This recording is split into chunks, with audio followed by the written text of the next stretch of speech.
Aujourd'hui sur Media Moula, le podcast qui explore le futur des médias sous l'angle de la monétisation et de la croissance, nous allons parler de ad-tech et de ciblage contextuel. Pour en parler, j'ai le plaisir d'accueillir Sophia Bekti de Blink. Salut Sophia, tu vas bien? Salut Ronan, ça va très bien, merci de me recevoir. Merci beaucoup de participer et de prendre le temps. Je sais que c'est le retour des vacances et que c'est très speed de votre côté, donc merci énormément pour ta dispo. Je vais te demander de te présenter rapidement. Qu'est-ce que tu fais chez Blink? Eh bien, donc moi c'est Sophia, je suis vice-présidente marketing et communication chez Blink, que j'ai rejoint il y a presque 3 ans déjà. Mon périmètre, il est assez vaste, puisqu'il inclut la stratégie, le positionnement de l'offre, la production de contenu, les communications, mais aussi les volets produits et innovation que j'affectionne tout particulièrement.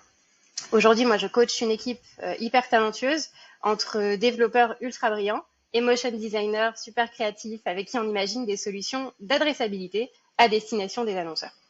Donc, je suis arrivée chez Blink en 2021, ouais, avec un chouette background, puisque ma première expérience professionnelle, elle débute déjà dans l'univers des médias, dans l'univers publicitaire, il y a près de 15 ans. J'ai du mal avec les dates, ça fait déjà 15 ans. J'intègre Sticky Ads TV, start-up française spécialisée dans la monétisation, un sujet que tu connais bien, monétisation vidéo, euh, où déjà on parle beaucoup d'images, on parle beaucoup d'in-stream, on parle beaucoup d'adressabilité ou comment adresser les audiences. 4 ans plus tard, on est racheté par un géant américain qui s'appelle Freewheel, détenu par le groupe Comcast. Donc c'est une super aventure qui se poursuit à l'international. Bon, ça fait un peu entretien d'embauche là, tout ça pour dire que j'ai été en première loge pour vivre les différentes révolutions digitales qu'a connu notre marché. J'ai souhaité ensuite revenir à mes premiers amours, l'esprit startup, l'esprit ad-tech où on est hyper agile, où tout va hyper vite. Je rejoins donc les rangs de Blink fin 2021 pour accompagner et accélérer le développement d'un très très beau projet. Très clair. Voilà. Ce qui me paraît intéressant aujourd'hui, justement, c'est de comprendre avec toi, avec ton expérience chez Blink et ton expérience passée, comment les publishers, puisqu'ils font partie de notre audience majoritairement, peuvent utiliser la tech pour améliorer l'expérience utilisateur tout en améliorant également leur performance publicitaire. Et justement, avant de présenter Blink, je vais te demander de présenter très rapidement ce que c'est que la tech. On en parlait juste avant d'enregistrer. Et récemment, j'ai fait un post sur LinkedIn aussi parce que dans 99% des cas, quand je vais sur les sites d'AdTech, franchement, c'est du métier, mais je comprends pas ce qu'ils font, quoi. Donc peut-être déjà C'est vrai. définissons ce que c'est que l'AdTech. Et oui, parce que la tech, effectivement, ça répertorie des acteurs du marché qui proposent des solutions technologiques publicitaires. C'est aussi une industrie, vulgairement, on appelle ça la tech. Ouais, ça fait référence en tout cas aux technologies utilisées dans le domaine de la publicité. Donc, c'est comment aider un éditeur à faire plus de revenus publicitaires, à mieux monétiser ses inventaires. C'est aussi accompagner des agences et des annonceurs dans leurs problématiques de ciblage, d'adressabilité des audiences. Voilà, une ad tech de façon plus familière, mais pas moins vraie. C'est une société qui est ultra dynamique, qui est agile, avec plein de développeurs, beaucoup trop sympas. Pas encore assez de développeuses. Tu parlais de LinkedIn. On recrute qui occupent des locaux toujours hyper sympas. On croise des professions qu'on voit nulle part ailleurs, comme des traffic managers. Pardon pour les anglicismes, on va faire un podcast qui va être Bah, franglish. tu peux y Euh, aller, moi, je suis le roi aussi, donc il n'y a pas de problème. On a des solutions architects, des client success. Voilà, on a une idée le matin, l'après-midi, elle est concrétisée, ça va très très vite, c'est en prod. Voilà, c'est tout ça, une tech. Donc Blink, c'est clairement de la tech. Qu'est-ce que fait Blink? C'est donc une entreprise technologique, une tech spécialisée dans la publicité contextuelle en ligne. En 2 mots, plutôt que d'aller s'intéresser à l'individu en allant exploiter ses données personnelles, on va s'intéresser à ce qu'il consomme, à ce qu'il lit, à ce qu'il visionne en temps réel et lui proposer une publicité qui va vraiment avoir du sens pour lui. Donc Bing, c'est une société française, on aime bien le dire. Elle a été fondée en 2018, donc bien avant toute cette effervescence autour du cookie tiers, de sa disparition. Elle a été fondée par Siam Fadili, Samuel Kerbeuf, Julia Muller, donc vraiment des experts médias. Et cette start-up, elle offre aux marques l'opportunité de renouer avec les audiences, de mieux les comprendre, à l'heure où tout l'écosystème en fait doit se réinventer face à des consommateurs de plus en plus exigeants, de plus en plus de régulation. La promesse, elle est simple finalement, c'est adresser internautes et vidéonautes avec des publicités pertinentes et engageantes, sans recourir à l'utilisation des données personnelles. En fait, en s'appuyant sur l'intelligence artificielle, et on en a beaucoup parlé ces 2 dernières années, la technologie qu'on a développée chez Blink, elle va servir le message publicitaire pour qu'il résonne auprès du bon public, offrant une expérience publicitaire qui va être plus personnalisée. Depuis le début, en fait, on est convaincu que l'image, c'est un puissant vecteur de connexion avec les audiences. C'est précisément pour cette raison qu'on a choisi de se spécialiser dans ce domaine.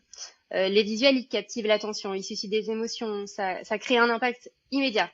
C'est pas Instagram qui va me contredire, hein. Au départ, on a un réseau social de photographes avec des filtres techniques, professionnels. Et en fait, on a des audiences qui se sont complètement accaparées l'outil, tant l'image, elle est appréciée des consommateurs. Donc, pardon les photographes, on a fait de votre outil préféré un mastodonte du selfie, de l'influence. Toujours étant que cette image, on la soigne, on aime bien cadrer. Enfin, je sais pas si tu vois l'importance qu'on attache à la résolution, à la netteté, combien de photos on fait avant de pouvoir capturer la bonne et dire c'est bon, je l'ai. Et on la partage. C'est un média qui a une viralité extrêmement puissante. Donc, de ce postulat-là, on s'est dit, en intégrant des publicités ciblées au sein de ces environnements images et vidéos qui sont extrêmement catchy, on va aller maximiser l'engagement des utilisateurs tout en respectant leur expérience, puisque la publicité qu'on va aller diffuser, elle est directement liée au contenu qui est consommé. Donc c'est une approche qui rend en plus la publicité mémorable. Donc nous, chez Blink, on accompagne 2 typologies d'acteurs. Tu parlais des éditeurs. D'un côté, on a la demand, ou la demande, pour pas faire trop d'anglicisme, avec les annonceurs et les agences médias, qui ont un besoin de trouver leurs audiences. Et de l'autre côté, on a l'offre ou la supply avec les éditeurs propriétaires du contenu consommé par ces audiences. Notre offre à nous, elle s'articule autour de 3 piliers. On a une technologie de ciblage contextuel, propriétaire qu'on a développée chez nous.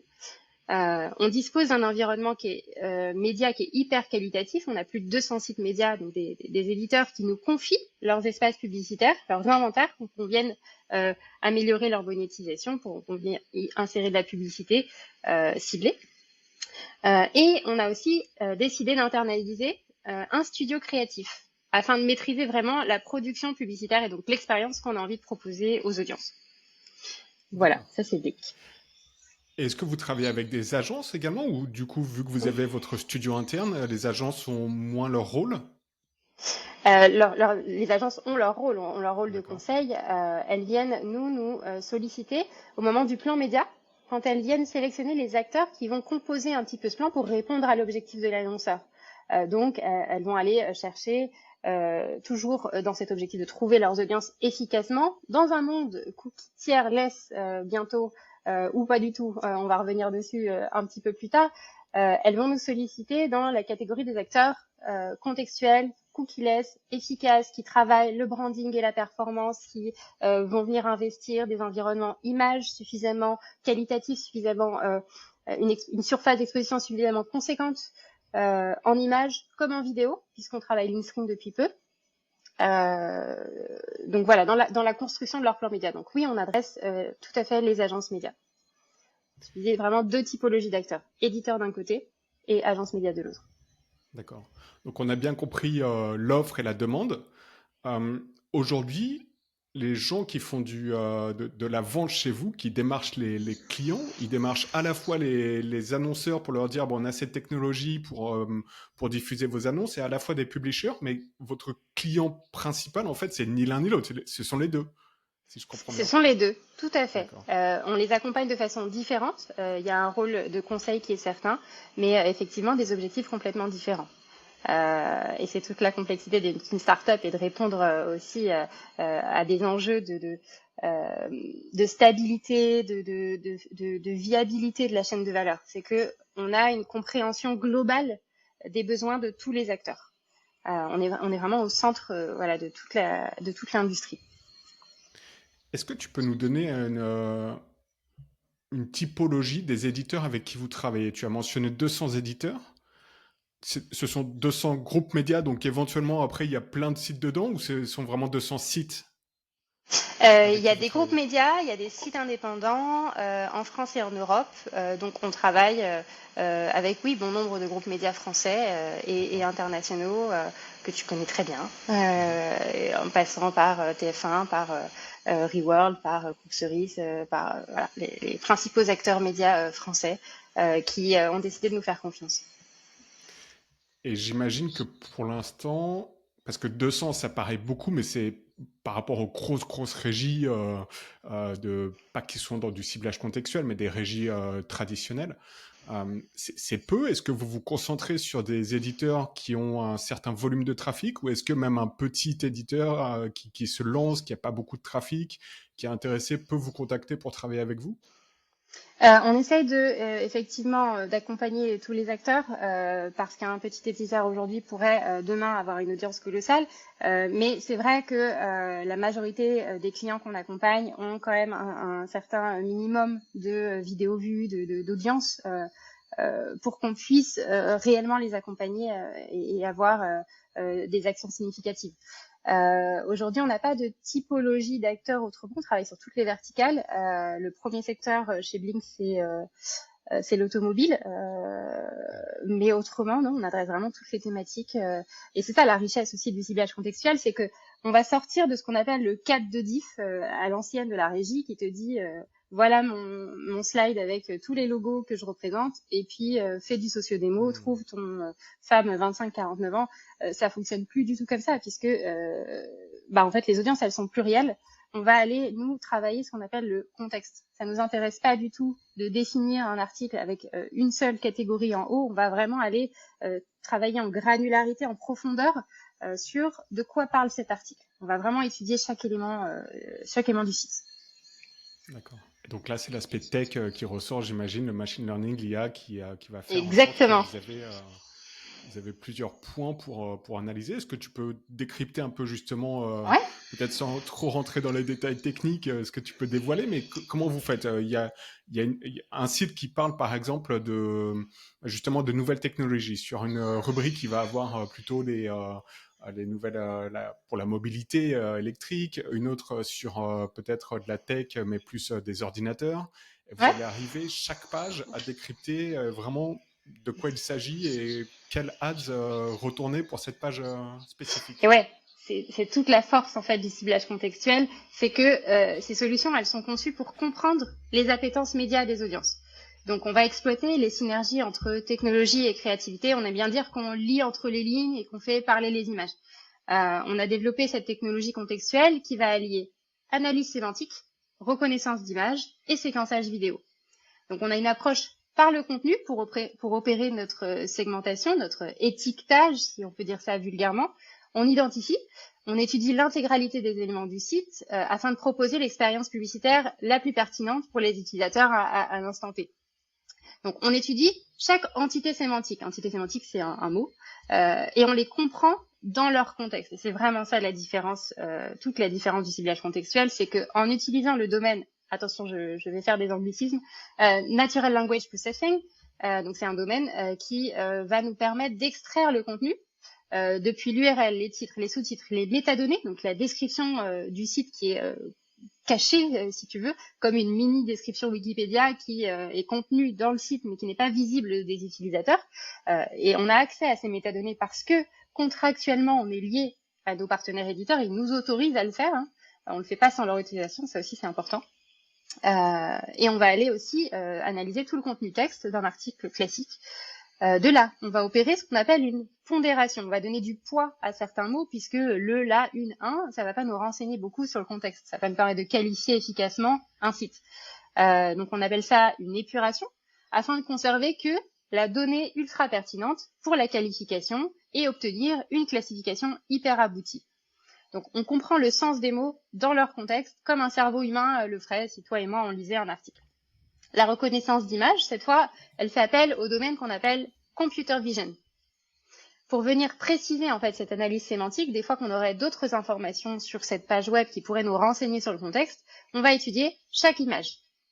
Donc on va être capable d'opérer plein de détections, des identifications, comme des célébrités. Et c'est vraiment hyper puissant. Par exemple, dans le reflet d'une voiture, d'une fenêtre, il y aurait le visage de Idriss Elba, on saurait le reconnaître à 99%. C'est hyper abouti. Enfin, moi, je trouve ça passionnant. Je vais pas m'éterniser là-dessus, mais je trouve ça vraiment génial.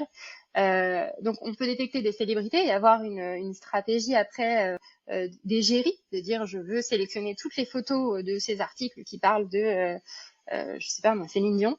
On peut détecter des objets, des avions, voilà, on sait repérer un vélo, une voiture, des lieux. Et là, ça devient aussi intéressant pour de la localisation. Et même des logos.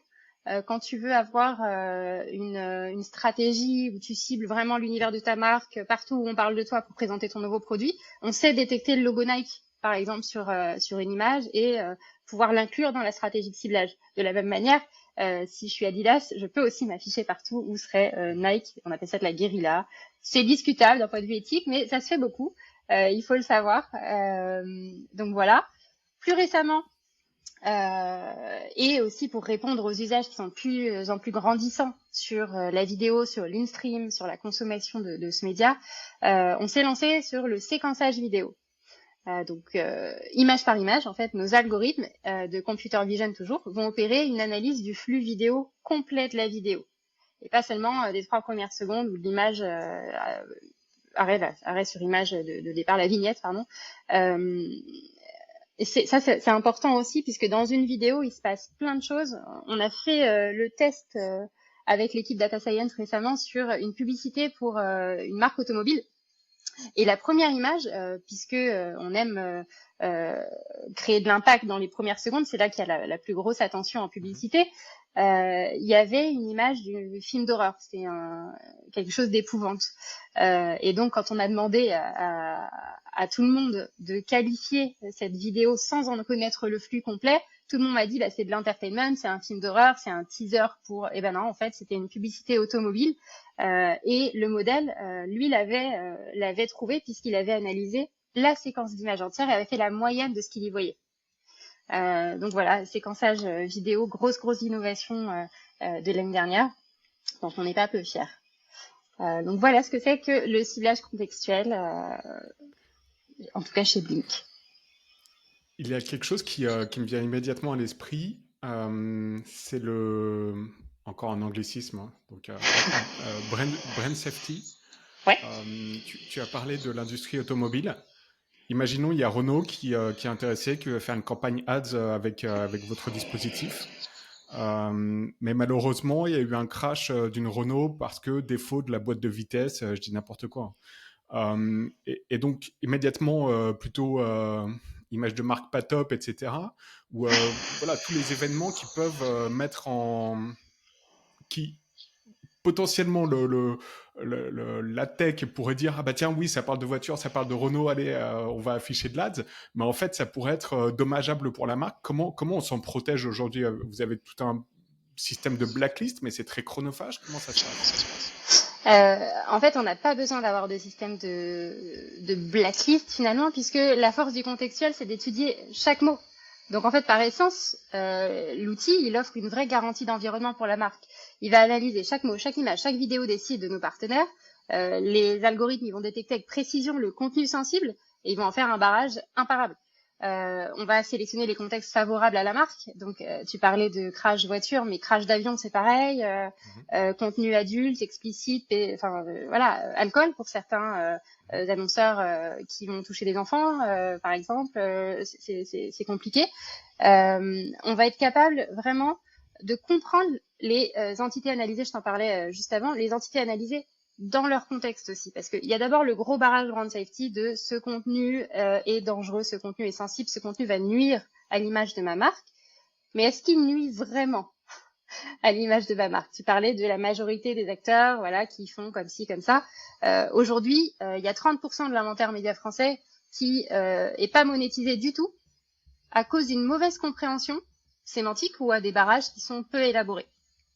Je te donne un exemple. La bombe Barcola, chez 80% des acteurs du marché, ça va être supprimé parce qu'il y a le mot bombe, alors que la bombe Barcola, c'est un article qui va être hyper bankable pour un Canal+, Coupe de la Ligue, pour un équipementier. Et c'est vraiment pouvoir comprendre ce mot-là dans son contexte qui va faire que tu vas garantir la sécurisation de la marque. Pareil, on est capable de savoir que France 2, c'est pas un pays et un chiffre, mais bien une chaîne télé, et qu'on est dans l'entertainment. Enfin, ça paraît tellement simple, et en même temps, c'est tellement compliqué. Je pense que l'équipe Data Science, là, elle va m'adorer. Je fais la promotion de leur travail. Touche pas à mon poste, c'est un programme, c'est de l'entertainment. Donc c'est vraiment tout ça, tout ce travail-là qui est fait, qui va permettre d'avoir une analyse précise. Aujourd'hui, il y a 80%, tu parlais des éditeurs, on a 80% de l'inventaire média français qui est sous-valorisé parce qu'il est mal catégorisé, ou alors c'est peu précis. Je te donne un exemple. Je vais parler des bid requests. Donc en programmatique, je vais consulter un article, il s'affiche, ça envoie une bid request aux technologies pour dire il y a Sophia qui, enfin pardon, il n'y a pas Sophia puisqu'on n'a pas de cookie tiers, mais il y a un individu qui s'apprête à consommer un article et on me dit que cet article il est classé selon l'IAB en catégorie 2.3. C'est une taxonomie en fait qui va régir nos standards et qui va dire voilà les catégories génériques, automobiles, etc. Et je vous propose d'utiliser ces codes-là pour discuter, échanger entre nous. Donc c'est une catégorisation qui est reconnue, qui est très utilisée. La catégorie 2.3 IAB, quand tu regardes, ça veut dire business. Donc il y a un individu qui est en train de consommer un contenu business. Sauf que dans le business, tu as agriculture, tu as software, tu as biomédical. Donc en fait, tu sais pas quelle publicité envoyer. Or, on a les moyens vraiment de mettre au sein des bid requests un certain nombre d'informations beaucoup plus riches sur le contenu pour aider à offrir une publicité qui soit qui ait de plus de sens en fait pour l'individu. Et ça, c'est grâce à cette technologie d'analyse, c'est grâce à l'intelligence artificielle, c'est grâce à l'entraînement du modèle. Nous, on a un modèle, donc c'est des cycles itératifs, donc il est en perpétuel entraînement, il apprend et il y a une nouvelle version qui sort tous les 15 jours. Voilà, ça nous permettrait d'avoir des contextes qui soient moins vastes et d'avoir une meilleure pertinence. Très clair. Pour préparer ce podcast, je suis tombé sur votre chaîne YouTube où vous avez plein de screencasts en fait, de mise en place sur les éditeurs et j'ai trouvé que c'était... alors je ne sais pas si vous en servez pour faire ensuite pour les envoyer à vos annonceurs, enfin vos prospects ou à présenter votre solution, mais j'ai trouvé ça... j'ai passé... j'ai un peu honte de le dire, mais presque une heure à regarder. Merci Ronan. Merci Ronan, c'est beaucoup de travail. Ce sont juste des screencasts où on voit, bon bah là sur, je sais pas, je veux dire un éditeur sur Marie-Claire, on voit le dispositif, etc. Oui. Et j'ai trouvé ça super intéressant de voir comment effectivement, juste en screencast, encore une fois, on voit la pertinence, etc. Et donc, ouais, j'ai passé une heure comme ça passe vite. Et j'invite tout le monde pour vraiment avoir une idée plus précise et concrète de ce que vous faites. Vous avez également des vidéos de décryptage que vous aviez fait, il me semble, quand vous avez lancé la chaîne. Et j'ai trouvé que c'était, encore une fois, je trouve que la tech, parfois, ça manque un peu de clarté. Et en même temps, c'est un peu normal parce que c'est un monde... les gens qui vont faire des recherches sur des sites d'adtech, ils savent un peu de quoi il va en retourner, mais parfois c'est quand même un peu trop technique. Et là, j'ai trouvé que ce format vidéo de décryptage, c'était vraiment pas mal. Donc, ouais, je mettrai le lien en description pour en savoir plus. Merci beaucoup. Effectivement, c'est c'est à la suite en fait de discussions avec d'anciens collègues qui me disaient mais t'es arrivé chez Blink mais tu parles de large language model, tu parles d'intelligence artificielle, on comprend rien en fait parce que on a peut-être loupé la transition, c'est allé très vite et c'est vrai qu'on est sur des sujets extrêmement complexes qui changent très rapidement. On est sur des écosystèmes mouvants en perpétuelle transformation. Donc on s'est dit pour nos équipes, pour le marché, pour nos clients, qu'on allait essayer de vulgariser un petit peu les sujets en invitant des acteurs à venir nous parler de certains sujets. Un peu comme tu fais avec le podcast, en 4 minutes, puisque l'idée c'est que les agences médias, les acheteurs médias sont extrêmement occupés, extrêmement demandés, et tu as très très peu de temps pour leur communiquer ce type d'informations. Donc ouais, on a lancé une chaîne qui s'appelle Tell Me About et on a traité différents sujets. On a parlé d'attention, on a parlé de visibilité, on a parlé de cookies et de dépréciation des cookies, on a parlé d'intelligence artificielle. Ouais, effectivement, je pense que c'est indispensable pour pour pas être noyé d'informations, pour savoir ce qu'on achète en tant qu'acheteur média et savoir où la marque va s'afficher. Intéressant. Donc, tu constates aussi que les agences médias, les médias buyers, les médias planeurs, pardon, ils sont un peu perdus dans toutes les solutions aujourd'hui. Ils n'arrivent pas à tenir à jour comment dire, leur veille de marché, tellement il y a de solutions, tellement ça va vite. Est-ce que c'est Et quelque ouais, chose que vous constatez? je dirais pas qu'ils sont perdus parce que on a été étonnamment, ouais, on a été surpris par l'engouement pour les tests des différentes solutions. Quand les bouleversements sont arrivés, il y a eu une vraie volonté de la part des acheteurs médias de comprendre, d'analyser les différentes solutions, de les mesurer. Donc, je vais pas dire qu'ils sont perdus, au contraire, ils ont eu la bonne attitude, mais il y a eu 76 acteurs qui se sont exprimés sur des solutions cookieless dès 2019, hein, très, très rapidement. Aujourd'hui, il y a une trentaine d'acteurs en France qui ont revendiqué une solution contextuelle. C'est difficile d'y voir clair, effectivement. Tout le monde a une solution qui favorise l'attention, tout le monde a une solution qui convertit, tout le monde sait tout faire. Et quand tu ouvres les capots, il y a des différences majeures quand même entre les différents acteurs. Mais non, ils sont friands d'insights, de se nourrir, de parfaire leur connaissance des audiences. Donc nous, on essaye de les accompagner au maximum. On a une newsletter dédiée, par exemple, où on extrait des insights de la console sur la consommation des audiences. C'est quoi les top 3 contextes plébiscités sur telle ou telle thématique. Là, par exemple, il y a Noël qui va arriver. Je te parle de Noël, on est en septembre, mais on a remarqué que ça fait 2 ans maintenant, pendant le Black Friday, les consommateurs font leurs achats de Noël. Donc ça, ce sont des petits insights qui sont hyper importants sur les stratégies de communication sur une période aussi chargée que Q4. Faut pas se louper sur les fêtes de fin d'année. Hein. C'est colossal les dépenses. Je crois que c'est 530 euros de budget dépensé par personne en France. Donc c'est pas mal. Donc voilà, on essaye de leur partager un maximum d'informations. C'est cool là d'avoir sa techno propriétaire parce que tout est dans la console, quoi. T'as plus qu'à faire des extracts. Nous on s'éclate sur l'analyse, sur la partie data science. C'est génial. Très clair. Écoute, Sophia, je sens que tu veux absolument parler des cookies, ton sujet de prédilection, Mon sujet la préféré. dépréciation des cookies. Qu'est-ce qui se passe là? Où en sommes-nous? Imaginons, par exemple, moi je t'avoue que je suis un peu largué aussi. J'ai suivi le sujet, mais je suis vraiment pas expert.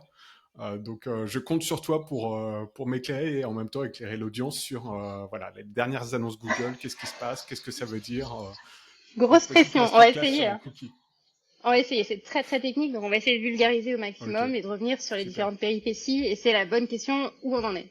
Mais avant de te dire où on en est, je pense que c'est essentiel de revenir à pourquoi il est né, ce cookie.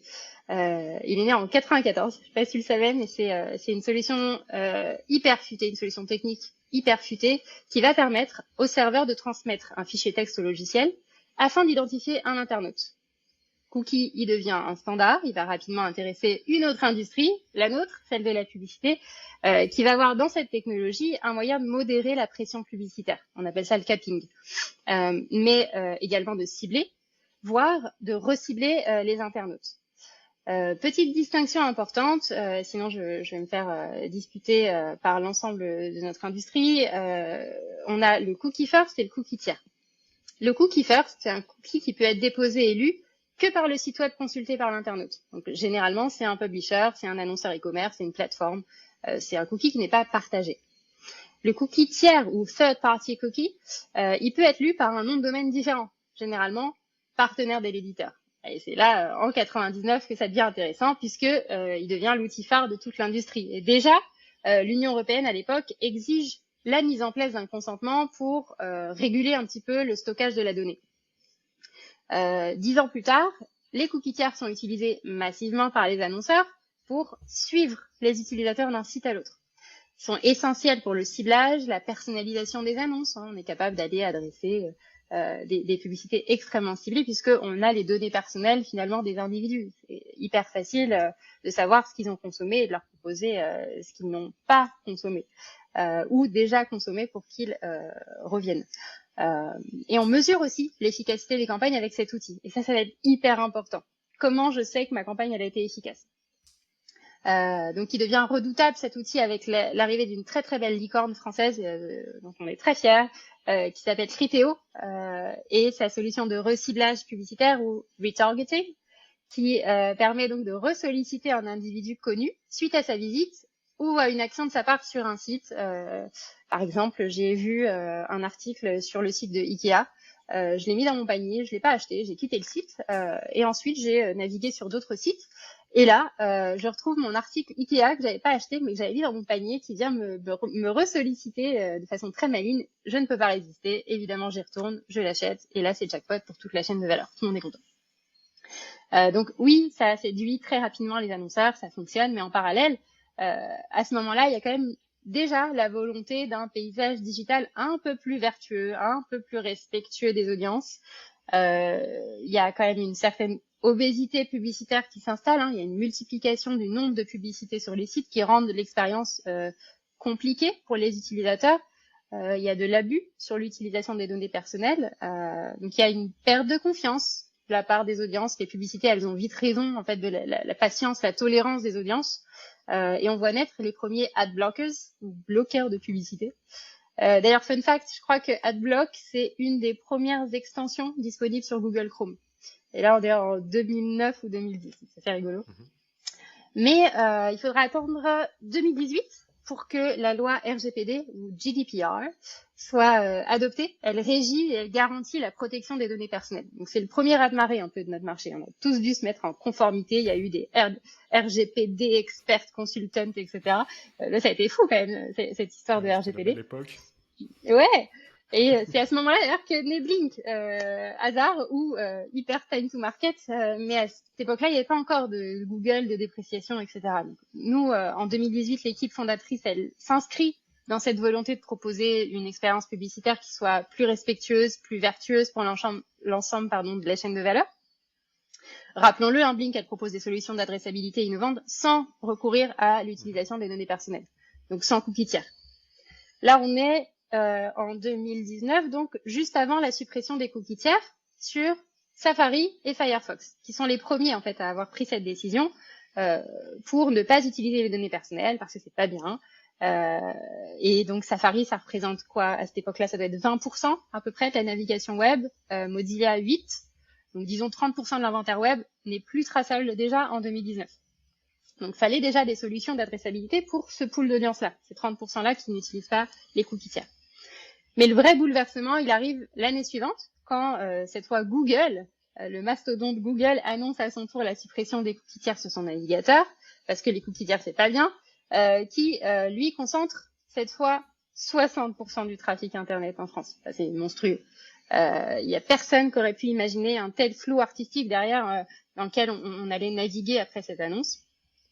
Donc là, je te propose de revenir maintenant sur les différentes annonces consécutives de Google suite à cette première annonce de 2019. Donc ça fait un peu frise d'histoire. Bon, c'est la rentrée après tout, mais pardon pour ces dates, mais c'est important pour qu'on comprenne vraiment dans quoi on baigne. Quand on est un acheteur média, quand on est un éditeur, quand on est en fait dépendant d'un seul acteur qui va régir en fait et garantir notre survie ou pas. C'est important de voir à quel point on a été chahuté et sur combien de temps ça s'est étendu. Donc en août 2019, Google annonce la suppression des cookies et lance ce qu'on appelle la Privacy Sandbox, un bac à sable privé. Donc c'est une série d'initiatives qui visent à améliorer la confidentialité des utilisateurs sur le web, tout en permettant un écosystème publicitaire viable. L'objectif, c'est de remplacer les cookies tiers par des technos plus respectueuses. Donc l'idée au départ n'est pas mauvaise. Mais du coup, en 2021, elle repousse l'échéance et nous dit bon, je compte supprimer progressivement les cookies tiers d'ici 2022. Donc déjà entre 2019 et 2022, on nous annonce une série d'initiatives et elle prendra 2 ans. Sans parler de tests, juste le temps de monter la structure. En 2021, Google lance FLoC, Federated Learning of Cohorts. Donc c'est une technologie qui s'inscrit dans la Privacy Sandbox, qui regroupe les utilisateurs en cohortes. Une cohorte, c'est un groupe, un panel, un pool d'audience en fonction des habitudes de navigation similaires. Donc sans partager de données personnelles spécifiques. On anonymise la donnée.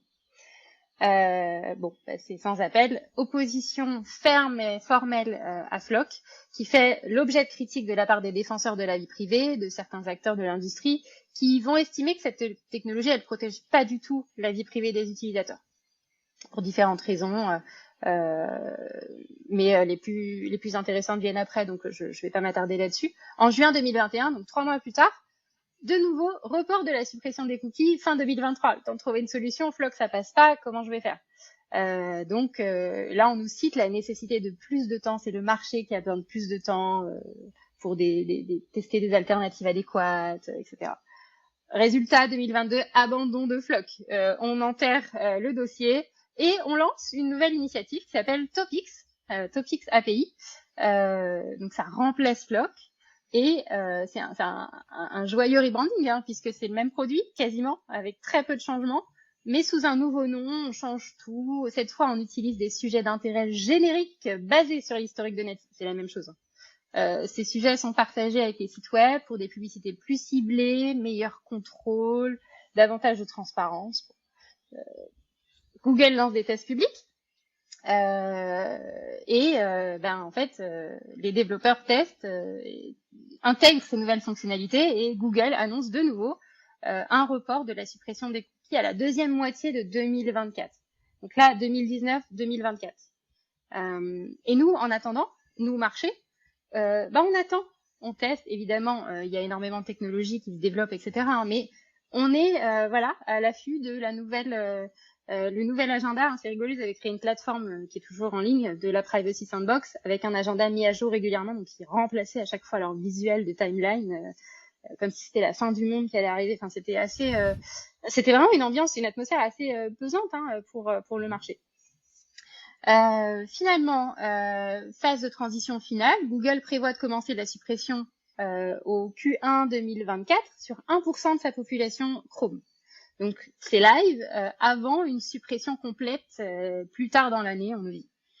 Et ça, c'est rigolo parce que c'était juste avant nos premiers échanges, toi et moi, Ronan, puisque entre-temps, cet été, donc, nouvelle tombe, Google annonce finalement l'annulation de la suppression des cookies tiers, repoussant une fois de plus une transition qui était cruciale pour la protection de la vie privée des utilisateurs. Donc, on plaisantait, on supprime rien du tout. Grand seigneur, on laisse le choix à l'utilisateur. Donc, ils peuvent accepter ou non les cookies tiers, mais s'ils refusent, on leur balance la Privacy Sandbox et puis c'est tout. Même si elle n'est pas viable, même si elle est décriée, voilà. Donc, finalement, c'est un déport de la responsabilité sur l'utilisateur. Là où Google devait prouver, etc., elle a dit non, mais c'est bon, c'est l'utilisateur qui décide. Le bilan de tout ça, et c'est un peu ironique, c'est que le cookie tiers va quand même finir par disparaître. Mais pas parce que Google l'a annoncé. C'est juste que Google a tellement crié au loup, nous on a tous écouté et on s'est organisé en fait. Il y a eu des revirements de situation, ça a pris beaucoup trop d'ampleur. C'est en marche, sans mauvais jeu de mots politique. Merci Google, mais on va faire autrement et on a fait autrement. Cette annonce, c'est loin d'être une surprise finalement. C'est la dernière d'une série de faux départs, mais pour les acteurs de la chaîne de valeur. C'est un désaveu qui a rien d'alarmant, finalement. Voilà, j'espère que c'est clair. C'est très clair. Merci beaucoup pour effectivement cette chronologie très complète. Ça me permet d'y voir plus clair, donc je suis sûr que l'audience aussi s'y retrouvera. Mais j'ai envie de demander pourquoi, en fait. À ton avis, pourquoi Google agit de la sorte? Il est perdu, il n'arrive pas à trouver de solution, ou c'est juste qu'il préfère effectivement enterrer un peu le truc au fur et à mesure et laisser les tech trouver des solutions, reporter comme tu as expliqué sur la responsabilité à l'internaute. Pourquoi?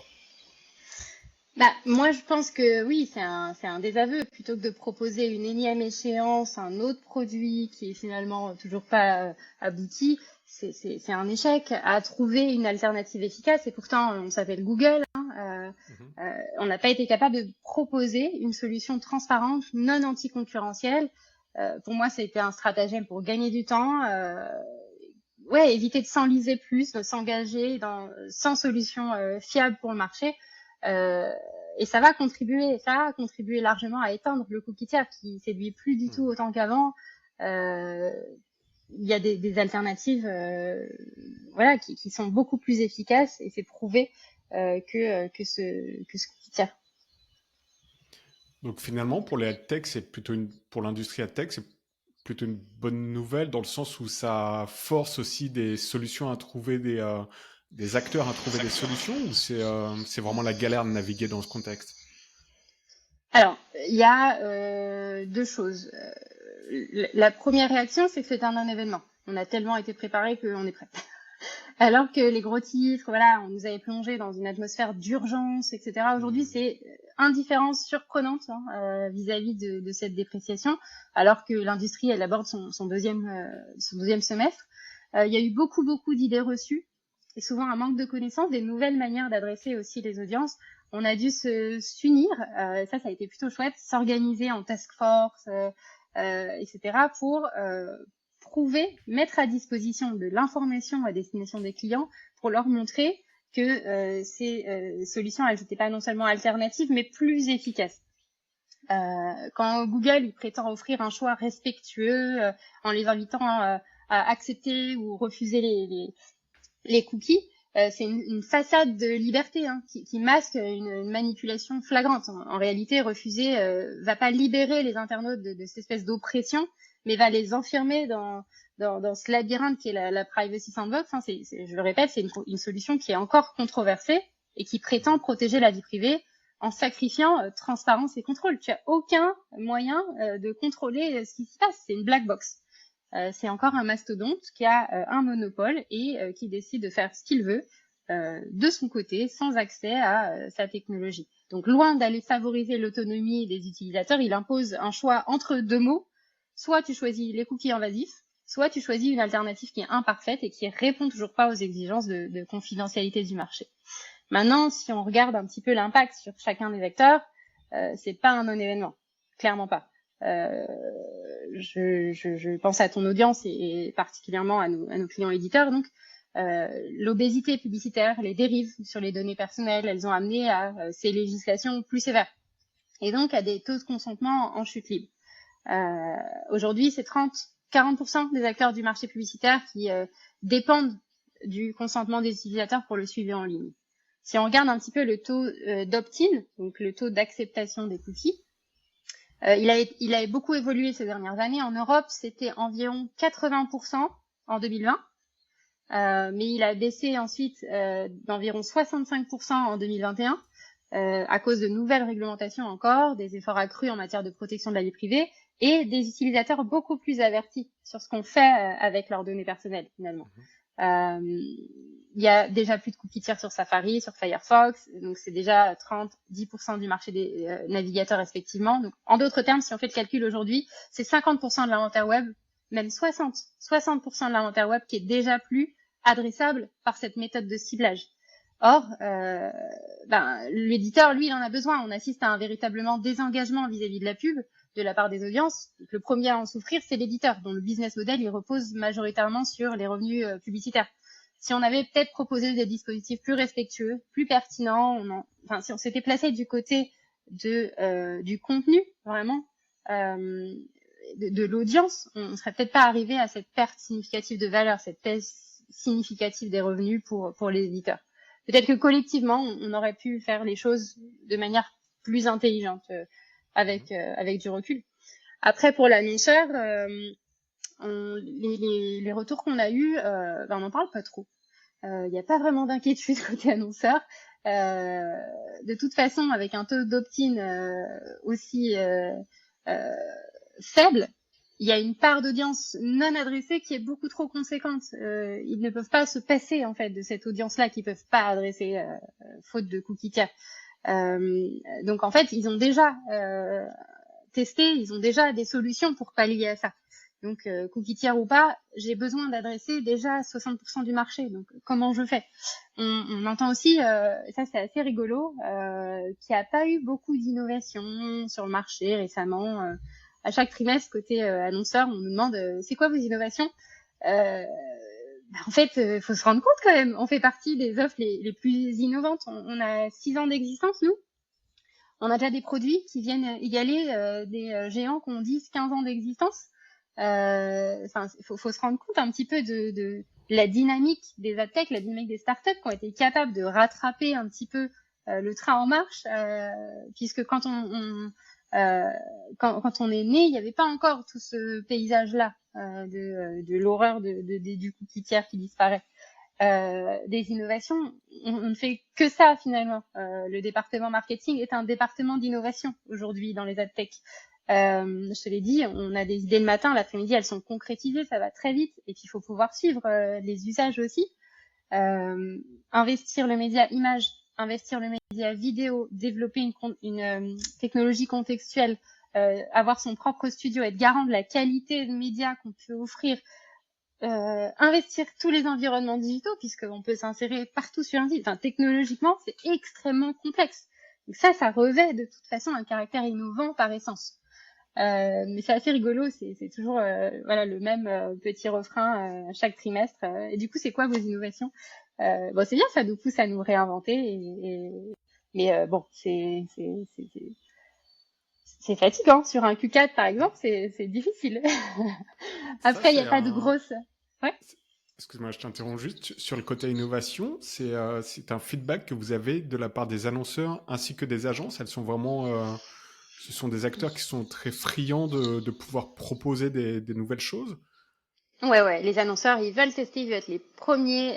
Ça, c'est très chouette, hein, parce que du coup, nous, ça nous permet de pas trop se mettre de limites sur les dispositifs qu'on peut imaginer et qu'on peut proposer. Mais ouais, ils sont très, très friands du toujours plus, en fait, Ok. de nous challenger. Nous, on est ravis d'y répondre. Mais c'est vrai que quand on regarde, si, tu vois, avec du recul, les 2 dernières années, le nombre de produits qu'on a lancés sur la tech, je peux te parler de la DCO par exemple. Donc, la DCO, c'est la Dynamic Creative Optimization. C'est une technologie qui me permet de t'afficher dynamiquement à toi une publicité en fonction de paramètres que tu m'as donnés. À l'époque, ça me permettait, s'il faisait plus de 25 degrés, de te proposer une publicité pour des glaces. Et s'il faisait moins de 10 degrés, une publicité pour des soupes. Donc si je suis à Intermarché par exemple, ça fonctionnait très bien. C'est une petite révolution, hein, je te vois sourire, mais à l'époque c'était Non, mais quelque c'est chose. top. Non, je souris parce que je me dis que c'est super smart en fait. C'est super malin. C'est hyper malin. Ça permettait aussi de faire un peu de géolocalisation et de te dire, bah voilà, le concessionnaire le plus proche de chez toi, tu peux prendre un rendez-vous directement dans la pub. Enfin, c'est assez redoutable. Bon, il a un peu vieilli ce dispositif, on l'a un peu délaissé, il a été très très utilisé. Avec le ciblage contextuel, c'est une façon de revaloriser cette technologie qui est incroyable. Prenons l'exemple de Decathlon. Decathlon a énormément un catalogue produit très varié. Pour faire la promotion de chaque produit, ça coûte extrêmement cher, les campagnes de communication. Donc là où on a développé cette technologie de DCO, c'est que en analysant le contexte, si ça parle de natation, on est capable d'aller proposer le produit des lunettes de natation. Si ça parle de ascension du Mont Blanc, on va proposer des chaussures de randonnée. On peut aller très très loin et ça se fait vraiment simplement. Il suffit que l'annonceur nous confie sa base de données produit ou service. Donc pour Decathlon, ça reviendrait à lister les produits qu'ils souhaitent promouvoir, leur description, leurs photos, le prix associé. On se met d'accord sur un template créatif, donc un visuel qui leur plaît, sur lequel on va venir appeler les différents éléments, logo, images, etc., en fonction du contexte. Mais ça se fait en millisecondes. Donc, t'imagines que quand toi, tu lances une vidéo ou tu regardes un article, en quelques millisecondes, on va être capable d'aller créer de toute pièce une publicité en fonction d'un contexte pour un annonceur. Donc là, on est ultra héroïste. J'investis les contextes qui parlent exactement du produit que je mets à la vente. Et on sait que les performances, elles sont beaucoup plus importantes parce que si moi, je suis en train de te dire que je regarde un itinéraire pour mon prochain voyage au Sri Lanka et que tu me proposes un vol de France Sri Lanka à moins 20%. Voilà, je vais très loin, hein, mais c'est redoutable, c'est hyper efficace, c'est pertinent, c'est utile même pour moi, plutôt que de me proposer des compotes alors que je prépare un voyage, tu vois. Donc ça va très très loin. Les innovations, il y en a tout le temps et on nous en demande toujours plus. Mais du coup, on est quand même hyper fiers quand on est une start-up de 30 personnes qui a 6 ans d'avoir un produit qui va concurrencer des géants, quoi. C'est chouette. Sur les performances, justement, vous êtes capable de traquer, par exemple, les ventes sur un billet d'avion pour le Sri Lanka, et vous êtes capable de dire à l'annonceur, voilà combien on a généré de ventes via notre ciblage contextuel? Ouais, on pourrait. Maintenant, notre métier, c'est pas de générer du lead. Il y a des acteurs qui sont très bons et qui le font très bien. Nous, notre capacité à toucher l'audience, elle réside dans une recette très simple, c'est trouver la bonne publicité pour la bonne audience dans le bon contexte. Et c'est ça qu'on fait de mieux, en branding comme en performance. Mais on va pas aller générer de la conversion. On en fait un petit peu hein, en automobile, c'est indispensable d'être capable d'accompagner les marques, par exemple, sur des problématiques de performance très bas de funnel. Mais c'est pas notre cœur de métier. Pour autant, oui, on le fait. Et tu disais les performances, ce que vous traquez. En fait, c'est pas est-ce que on peut traquer, c'est en fait on est audité. C'est que il y a une certaine méfiance, une certaine défiance qui s'est installée, un manque de transparence, un manque de d'information, voilà, qui s'est installé dans l'industrie où en fait on branche des acteurs tiers sur les campagnes pour vérifier certains indicateurs, pour pouvoir les mesurer avec une certaine neutralité. Donc ça se faisait beaucoup autour de la visibilité. Est-ce que ma publicité est visible? Sauf que la définition de la visibilité, là encore, elle est discutable. Ça veut dire quoi une publicité vue? C'est une publicité vue une seconde. On a des standards qui sont un petit peu obsolètes, je pense. En tout cas, la visibilité, tout comme l'attention, c'est pas un problème pour Bling puisque les emplacements images qu'on vient investir, on appelle ça in-image, ils sont concentrés en haut de page. Quand tu vas consommer un article, tu as son titre et tu as une image. Systématiquement, en 97% des cas, tu as l'image. En tout cas, elle est toujours au-dessus de la ligne de flottaison. La ligne de flottaison, c'est le cadre avant le scroll. Donc, c'est la première image que tu vois, c'est le premier écran que tu vois avant de passer au scroll. Donc, en s'affichant dans ces environnements-là, qui ont une surface aussi, un ratio par rapport à l'écran qui est très conséquente, hein, sur mobile, c'est plus de 30% de l'écran qui est occupé par cette image, on est visible. Évidemment qu'on est visible. Et évidemment qu'on vient générer de l'attention puisque c'est la première chose que l'individu va regarder, c'est l'image. Et en plus, avec les dispositifs qu'on propose, que tu as découvert donc sur notre chaîne, on va aller travailler l'interactivité, on va aller travailler l'engagement un peu plus avec des techniques de dynamisme, des techniques d'appel au jeu, des techniques où on va inclure l'utilisateur dans l'expérience globale, dans le dispositif publicitaire proposé. Ce sont des sortes de mise en place de gamification que vous proposez ou ça va pas aussi loin que c'est ça? inspiré, on pourrait dire que c'est D'accord. inspiré de la gamification, mais ça va venir solliciter l'utilisateur pour qu'il vienne participer à la publicité, soit en changeant la couleur du produit, soit en venant jouer à un memory. Voilà, on est capable d'aller travailler comme ça l'interactivité. On va créer du lien en fait entre l'expérience publicitaire et le contenu consommé. Voilà, créer de la préférence de marque, ça dépend des objectifs, mais ouais, on est capable d'aller faire ce genre de dispositif. D'ailleurs, il y en a certains sur la chaîne. Top. Écoute, Sophia, je te propose de passer, enfin, on en a déjà bien parlé, mais de passer peut-être plus en détail sur la partie du podcast qui va parler du ciblage contextuel. Ouais. Je pense que on l'a déjà défini. Est-ce que tu veux donner peut-être ajouter des informations sur la présentation de ce que c'est que le ciblage contextuel, ou tu veux enchaîner directement sur, par exemple, les avantages pour un éditeur, pour un annonceur? Je te laisse choisir. Ouais, je pense qu'on peut aller directement sur la partie avantage, mais oui, très très simplement, c'est une technologie qui permet de trouver les audiences. Voilà, c'est hyper simple, une technologie qui permet de les comprendre. Ce qu'il faut retenir, c'est que c'est une technologie extrêmement complexe, extrêmement aboutie, qui fait appel à des techniques vraiment très robustes. et qui vont être redoutablement efficaces pour comprendre les appétences médias, pour mieux servir les audiences, pour avoir une publicité qui soit beaucoup plus pertinente, qui soit utile, et rompre un petit peu avec cette obésité publicitaire, ces interférences, ces nombreuses interférences inutiles qui dégradent l'expérience utilisateur et qui vont aussi nuire à l'éditeur et à son business. Donc, plutôt sur les avantages, donc rapidement, hein, le respect de la vie privée. Il n'y a pas de suivi des utilisateurs. Il y a une analyse contextuelle des contenus pour garantir des publicités pertinentes et respectueuses. Il n'y a pas de cookie tiers.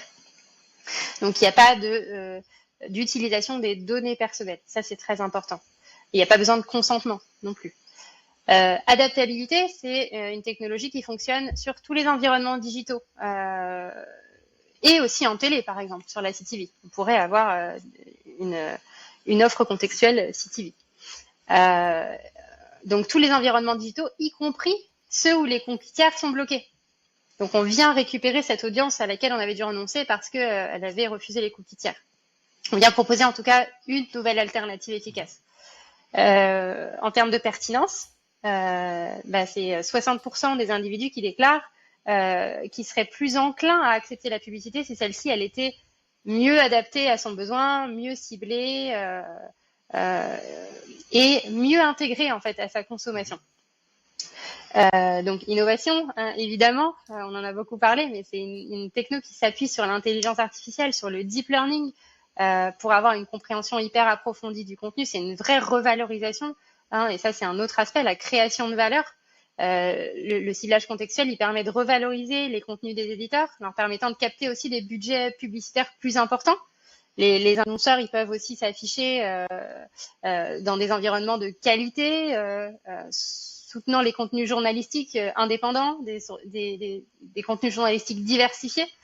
La mise en place, ensuite, elle est hyper simple. Hein. On rend facile l'activation d'une technologie extrêmement complexe. On va recréer du lien entre la marque et l'audience. Elle est plus efficace, on le voit avec les KPI. J'ai l'impression de répéter un petit peu tout ce qu'on s'est dit, mais ouais, il y a une étude aux US de Magna qui confirme l'efficacité du ciblage contextuel par rapport aux cookies tiers. Alors, il faut qu'on arrête de le comparer aux cookies tiers, hein, puisque maintenant on est sur autre chose, mais c'est quand même dingue. Je trouve ça fou en si peu de temps d'avoir réussi à remplacer et éteindre un outil qu'on a utilisé pendant des décennies. On est aussi capable d'allier une puissance, une très très forte portée, puisqu'on parle beaucoup des réseaux sociaux, etc., de la portée qu'on peut avoir sur les réseaux sociaux, alors que le ciblage contextuel, il est reçu, hein. Ça réduit largement, c'est faux. On est capable d'allier précision avec des catégories de ciblage extrêmement fines et reach, puisqu'on touche des millions d'individus sur des contextes différents. Un exemple concret, magasin U autour de Noël. On va être capable d'activer la catégorie globale nourriture et boissons. On va être capable d'activer cuisine, on va être capable d'activer dessert et pâtisserie. Donc ça, ce sont des catégories connues IAB, hein, de nos standards. Mais chez Blink, on a été capable de pallier à certaines lacunes de cette taxonomie et d'aller activer des segments essentiels pour les annonceurs aujourd'hui, comme bio. Elle n'existe pas, la catégorie bio, et pourtant, c'est quand même aujourd'hui flagrant ce besoin d'aller chercher des audiences qui consomment bio quand on a des produits bio, ou, pour reparler de Noël, repas de fête. Oui, nourriture et boissons, certes, je vais être dans mon univers, mais ce qui m'intéresse, c'est de vendre la bûche de Noël, donc je veux des environnements repas de fête. Ça, on est capable de le faire, de créer des segments comme ça d'audience conséquents. Donc, on part comme un entonnoir, hein, d'une catégorie générique pour avoir du reach, et on va aller travailler la granularité, la précision dans le ciblage. De la même manière pour Magasin U, il a d'autres produits que nourriture et boissons. On peut aller activer jeux vidéo, puisqu'ils vendent des consoles, cadeaux de Noël, c'est une catégorie qui n'existe pas non plus sur IAB, électronique grand public, les télés, informatique, voilà. Tout ça, on est capable de le faire. Donc, non, idée reçue qu'il n'y a pas de reach en contextuel, c'est faux. D'ailleurs, je vous invite à regarder le dernier guide de l'Alliance Digitale, ex-IAB, qui chaque année produit un guide mis à jour sur les solutions cookieless. Et il y a eu un gros travail qui a été fait. Je salue mes compères de l'Alliance digitale autour du ciblage contextuel, des idées reçues et de l'efficacité. Autre cas intéressant en termes de ciblage un peu sensible, on parlait de brand safety tout à l'heure, quelque chose qui met en avant toute la complexité de trouver le bon contexte pour une marque en termes de ciblage. On a été approché par L'Oréal qui souhaitait promouvoir un produit pour contrer les effets de la ménopause, en tout cas voilà, un produit Vichy spécial pour la ménopause. Donc nous, quand on regarde ça, on a une première étape qui est de trouver les segments, les catégories appropriées. Donc on va aller sur du healthy living, sur du woman health, sur du medical health. Mais là, on s'aperçoit que très vite, on va tomber sur des articles qui parlent de psychologie, de conséquences, d'équilibre psychique, etc. Ça va pas m'aider à vendre mon produit Vichy.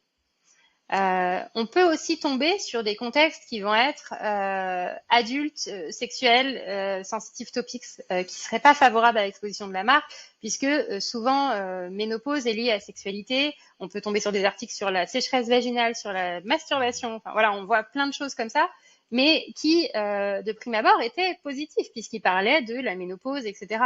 Et c'est cette force du contextuel à aller trouver chaque mot, à les mesurer, à voir exactement de quoi il s'agit, qu'on est capable d'exclure ce type de contenu-là pour ne garder finalement que du healthy living, woman health, style and fashion, ça pourrait fonctionner très bien, ou personal care, où là vraiment, je vais travailler la peau, la beauté, le soin, etc. Donc c'est vraiment hyper construit, hyper granulaire. Le client était ravi.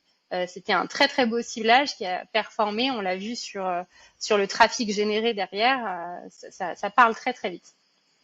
Donc voilà, on est aussi capable, nous, AdTech, nous, ciblage contextuel, de proposer aux annonceurs une portée conséquente sans renoncer à la précision du ciblage. Cette problématique de portée, est-ce que tu dirais que c'est l'objection numéro uno des annonceurs quand vous leur dites salut, on fait du ciblage contextuel, c'est ce qui revient le plus souvent? Ça me fait mal de le dire, mais 70% des investissements vont sur les réseaux sociaux. Oui, ça a une force de frappe monstrueuse à l'instant, comme la télé est un média qui concentre une audience très importante à l'instant T. Oui, c'est une vraie question. Hein. Aujourd'hui, comment on se défend face à Meta, face à TikTok il y a énormément de différences en fait. Le ciblage contextuel, il présente plusieurs avantages distincts par rapport à la publicité sur les plateformes sociales. Certes, les réseaux sociaux, ils offrent des audiences monumentales, une force de frappe hyper importante, ça les rend très attractifs pour les annonceurs. Cependant, c'est quand même crucial de comprendre la nature de ces audiences, le comportement des utilisateurs sur ces plateformes. Les utilisateurs qu'on trouve sur les réseaux sociaux, ils sont très exigeants, ils sont sélectifs. Il y a un flux constant d'informations. Ils défilent rapidement à travers les contenus, ils consacrent très peu de temps à chaque élément, je crois que ça se joue en dixième de seconde. Comment toi, annonceur, l'espace pour capter l'attention, il est extrêmement limité. Ça se traduit par une compétition ultra féroce pour émerger, c'est un environnement qui est saturé, l'attention des utilisateurs, elle est dispersée. Et les réseaux sociaux sont pas nécessairement le lieu privilégié pour les consommateurs ayant une intention d'achat. Mis à part les secteurs comme la beauté, la mode, les utilisateurs ils se rendent pas sur les réseaux sociaux pour comparer des produits, pour comparer des services, pour rechercher des informations spécifiques en vue d'un achat. Il y a une étude de Kantar qui mettait en avant sur le secteur automobile, par exemple, je vais pas aller sur Instagram acheter un véhicule, quoi. Enfin, non. C'est 80% des marques, 80% des utilisateurs vont sur des sites des marques directement pour se renseigner sur les marques automobiles. 67% consomment des médias d'information. C'est là où nos éditeurs, toute la valeur derrière les contenus qu'ils créent, elle se vérifie. C'est une consommation de contenu varié avec des articles d'actualité en tête pour seulement 32% sur les réseaux sociaux. Donc ils vont principalement sur les réseaux sociaux pour se divertir, pour se connecter avec leurs amis ou pour consommer du contenu de manière passive. Est-ce que moi, annonceur, j'ai envie d'une audience passive? Un autre aspect préoccupant sur les réseaux sociaux, on en a parlé, c'est la brand safety. Elle est quasi inexistante. Les annonceurs, ils peuvent facilement se retrouver associés à des contenus sensibles comme des sujets de guerre, des débats politiques, des contenus pour adultes. L'exposition, elle est peu contrôlée. Elle peut nuire à l'image de la marque grandement et compromettre un peu la perception que les consommateurs elles ont de l'entreprise. Alors que le ciblage contextuel, lui, permet de placer les annonces dans des environnements où les utilisateurs ils sont déjà engagés activement avec le contenu qui est pertinent pour leur intérêt immédiat. Donc ça signifie que les annonces, elles sont de plus en plus susceptibles d'être vues, d'attirer l'attention. Elles apparaissent dans un contexte où elles sont perçues comme utiles. Le ciblage contextuel, il offre un meilleur contrôle sur l'environnement dans lequel les annonces elles apparaissent et garantissent une meilleure protection de la réputation de la marque. Très clair, tu as bien vendu le ciblage contextuel.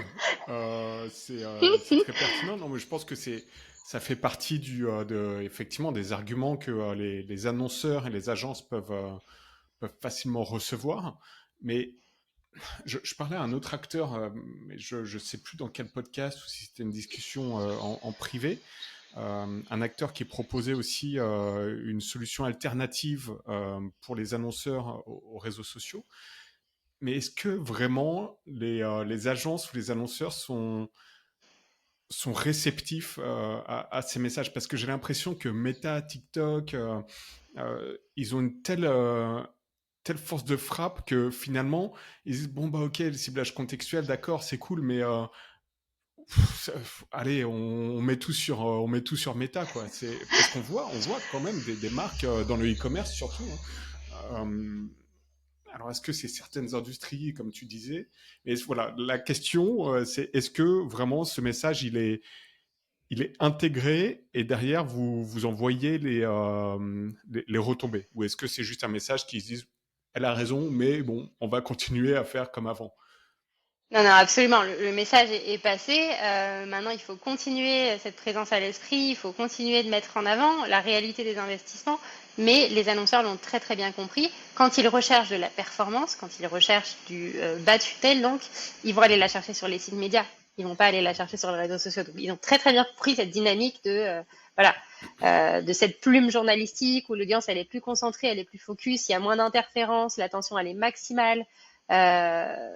Après, voilà, sur certaines verticales et avec des objectifs peut-être plus branding, ils vont opter pour les réseaux sociaux.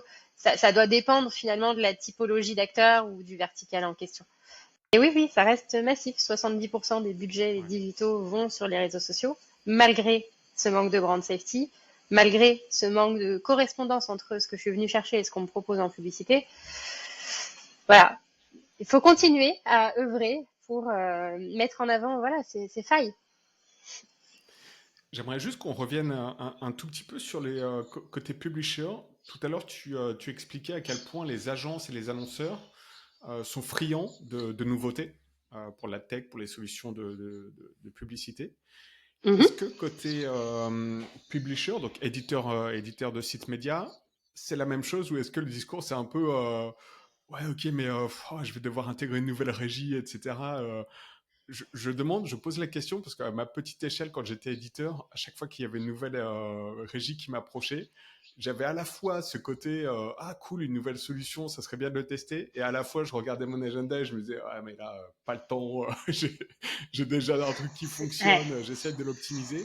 Comment est perçu ce message côté éditeur? C'est un vrai problème pour l'éditeur, l'allocation des ressources. Ouais. Et parfois, tu dois choisir entre la garantie et la R&D, et on ne devrait pas. Ouais, côté éditeur, c'est la même chose. Ils n'ont pas d'autre choix que de se renouveler et d'investir massivement en innovation. Soit, et on l'a vu récemment, il y en a beaucoup qui internalisent leurs activités et qui décident de tout faire in-house. Après, on ne peut pas tout faire. Quand on fait tout, on ne fait pas toujours tout très très bien. Qui continuent d'être accompagnés par des régies, des techs, pour développer de nouveaux dispositifs pour répondre à des nouveaux usages.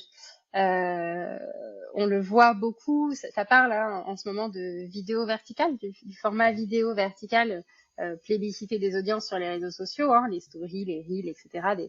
Des formats un peu snackables qui sont extrêmement qualitatifs, qui prennent toute la taille de l'écran, qui sont de durée assez limitée la plupart du temps, donc c'est très facile d'en consommer. Donc on a vu chez beaucoup de nos clients le développement de ce type de solution. Il y a LinkedIn qui vient de s'emparer du sujet puisque les vidéos verticales arrivent sur LinkedIn. Nous, on a déjà pris le pli chez Blink, on a déjà développé des formats pour répondre à ces futurs nouveaux usages qui seront implémentés prochainement, et je pense que ça va aller très très vite. Après, c'est positif puisque c'est pour aller vers de la qualité média, pour aller vers de l'audience retrouvée. Ces sites médias ont besoin de leurs audiences. Donc je trouve ça très malin et très très positif de pouvoir bénéficier de ce qui fonctionne et de l'intégrer. Il y en a beaucoup qui le font et je les encourage tous à tester ces dispositifs-là qui fonctionnent très très très bien. La vidéo aujourd'hui, ça représente l'équivalent de 2 mois entiers, jour et nuit, de consommation vidéo pour un Français sur une année. C'est quand même monstrueux, 2 mois, jour et nuit. Donc la vidéo, oui, elle a pu prouver. Il faut faire de la vidéo. Donc oui, les éditeurs innovent et testent, et nous on essaie de les accompagner au mieux. Justement, donc transition parfaite pour la prochaine partie, les pistes d'amélioration en utilisant donc une AdTech comme Blink. Donc on va parler d'efficacité, je le présentais en introduction du podcast, c'est vraiment côté éditeur, je vais à la fois améliorer donc mes performances publicitaires tout en améliorant l'expérience utilisateur. Comment est-ce que vous le constatez? Est-ce que vous avez des maîtrises que vous suivez, par exemple le scroll, le bounce rate, toutes ces données-là qui permettent aux éditeurs de savoir la publicité contextuelle, finalement, mes utilisateurs la perçoivent mieux et mes annonceurs sont plus contents? En fait, tout ce qui va être scroll, etc., c'est contrôlé directement chez l'éditeur. Nous, on n'a pas de mesure là-dessus. On mesure l'environnement qui nous est confié, qui est la publicité. Nous, on le voit sur les taux de clics, on le voit sur le taux d'engagement, on le voit sur le completion rate, donc la complétion. Les performances sont meilleures qu'avec le cookie tiers. Donc là, on leur propose une solution activable avec ou sans cookie tiers, qui va venir vraiment leur générer soit de meilleurs revenus, soit de nouveaux revenus, puisqu'on propose de nouveaux dispositifs, tout le temps de nouveaux formats, on les accompagne sur de nouveaux leviers de croissance. Donc oui, la performance, la pertinence, l'efficacité, la qualité, cette intégration qu'on a avec l'éditeur, où on va venir s'insérer à l'intérieur d'un emplacement image existant, même pas un emplacement publicitaire nécessairement, mais ça va pas rajouter à la surimpression, gêner l'utilisateur pour lire. Voilà, il y a des formats qui coupent complètement la lecture, qui vont rompre en fait avec ce que l'utilisateur est en train de faire. Nous, on s'insère au cœur dans l'environnement connu pendant quelques secondes. On respecte les normes que les éditeurs nous imposent. On n'ajoute pas d'interférences supplémentaires. On pratique aussi ce qu'on appelle le lazy loading. Donc toutes nos impressions, elles sont réelles. On va pas afficher la pub si le site n'est pas correctement chargé. T'as pas encore commencé à lire son article, que la pub est déjà là, comme si on avait primé l'affichage de la pub au détriment de ton expérience en tant qu'utilisateur. Ça aussi contribue à réduire l'empreinte carbone. Le contextuel, il est moins énergivore, il permet d'offrir une publicité plus pertinente, donc moins de publicité finalement pour un consommateur, et des publicités qui soient plus adaptées. Il est moins sollicité, cette espèce d'épargne de l'attention, elle va limiter l'obésité publicitaire. On l'a dit aussi, on a un studio média intégré, donc on a la main sur les assets, on peut réduire largement le poids des assets pour ne servir que ce dont on a besoin pour cet environnement-là.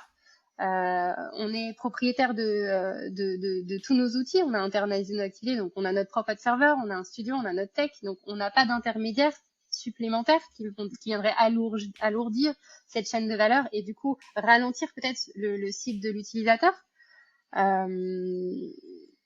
Voilà, la majorité des acteurs ont testé ces solutions et si tu veux qu'on aille côté peut-être performance, il y a The Trade Desk en 2023, je crois, qui nous parlait d'efficacité en termes de pertinence.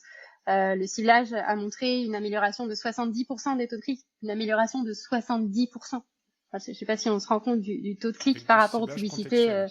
Par rapport aux publicités ciblées, cookie tiers. C'est sûr qu'entre une publicité mal ciblée, pas ciblée, peu ciblée ou coup de chance ciblée avec des cookies tiers et une publicité contextuelle qui est exactement en rapport avec ce que tu étais venu chercher, on s'attendait pas à moins. Après, 70%, c'est quand même monstrueux.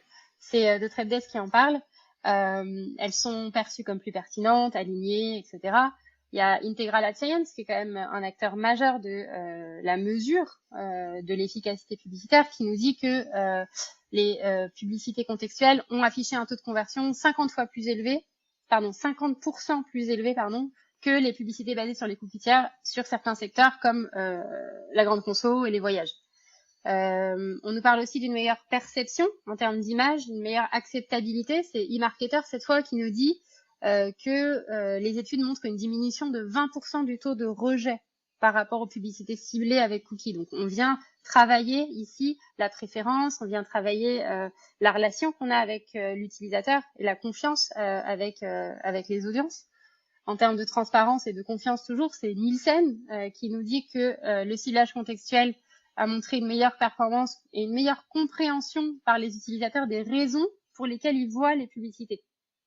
Donc, il y a un vrai travail de communication qui a été fait auprès des audiences. Il y a un contrat qui est ce qui est. L'éditeur a besoin des audiences, l'éditeur a besoin de se rémunérer, l'éditeur propose du contenu gratuit à l'audience en échange de publicité. Ça, c'est le contrat. Malgré tout, on a une confiance qui a été ternie et le ciblage contextuel permet de renouer et d'augmenter significativement la confiance, le retour des audiences vers les sites médias finalement. Voilà, j'ai d'autres sources si ça t'intéresse, mais ça fait beaucoup. Ouais, je veux bien que tu me les donnes et je les mettrai en description parce que c'est super intéressant d'avoir des articles comme ça pour les personnes qui veulent aller un peu plus loin. Et c'est vrai que là, en t'écoutant, je me dis que même moi, j'ai un peu un défaut, c'est parce que je te demande des infos sur les éditeurs, sur les annonceurs, sur les agences. Mais en fait, au cœur, il y a l'internaute et on en parle parfois peu, finalement, quand on est en B2B et quand on est peut-être dans le guidon. Mais en fait, c'est vrai que moi, quand j'explique un peu à mes amis ou à ma famille ce que je faisais en tant qu'éditeur, ils me disent « Ah oui, mais c'est toi qui, avec le retargeting, moi, je vais sur l'exemple que tu as cité avant, je vais sur Ikea, je consulte un meuble et après je vois ce meuble sur un autre site, c'est pas normal. » Enfin, il y a une certaine défiance, même si moi je trouve que la techno est géniale, Criteo c'est une superbe boîte, etc. Mais il y a une certaine défiance où les gens ont l'impression d'être suivis, d'être pistés. J'ai l'impression qu'avec le ciblage contextuel, en fait, il y a pas ça. Donc l'internaute, tu trouves, vous avez des datas pour appuyer ce propos, que finalement l'internaute perçoit plutôt bien ce type de publicité. Donc c'est gagnant, gagnant, gagnant, gagnant. Si on regarde tous les acteurs. C'est ça. Le Graal, c'est l'audience. Si tu réussis à convaincre l'audience, effectivement, c'est gagnant, gagnant, gagnant pour toute la chaîne de valeur. On a réussi à trouver un produit qui était vertueux, en fait, qui était respectueux de l'audience, qui a tout compris, en fait, sur comment devait s'orchestrer la publicité de demain. Il faut qu'elle soit pertinente, personnalisée, plus respectueuse, créative aussi. Il y a cette espèce de côté un peu ludique où il faut entraîner un petit peu l'utilisateur dans une expérience, le plonger en immersion avec des dispositifs qui soient sympas, qui sont du domaine de l'émotion vraiment. Donc c'est vraiment cette recette complète de tous ces termes qui fera que la publicité elle séduira l'utilisateur et elle permettra aux acteurs donc de poursuivre.